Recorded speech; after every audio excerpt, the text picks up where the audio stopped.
ഇന്ന് രാവിലെ നമ്മളെ മീനുകൾക്ക് ഫുഡ് കൊടുക്കാൻ വേണ്ടി പോകുന്ന സമയത്താണ് നമ്മളെ ഫാമിൻ്റെ തൊട്ട് സൈഡിലായിട്ട് ഒരു അണ്ണാൻകുട്ടി ചത്ത് കിടക്കുന്നത് കണ്ടിട്ടുണ്ടായിരുന്നത്.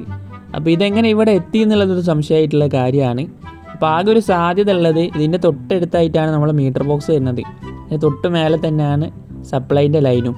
അപ്പോൾ എങ്ങാനും ആ ലൈനിൻ്റെ മേലെ കൂടെ പാസ് ചെയ്ത് പോകുന്ന സമയത്ത് ഷോക്ക് ഏറ്റിട്ട് നിലത്തേക്ക് വീണതാവാനാണ് ഒരു സാധ്യത. എന്തായാലും ഇതിനെ കുറേ നേരം വെച്ചിട്ട് നാശാക്കുന്നില്ല, വേഗം ഒരു കുഴി എടുത്തിട്ട് അതിലേക്ക് മൂടാൻ വേണ്ടി പോവാണ്. മഴ പെയ്യുന്നതുകൊണ്ട് തന്നെ മണ്ണൊക്കെ കുതിർന്ന് കിടക്കുകയാണ്. നമുക്ക് കുഴിയൊക്കെ എടുക്കാൻ വളരെ സിമ്പിളാണ്.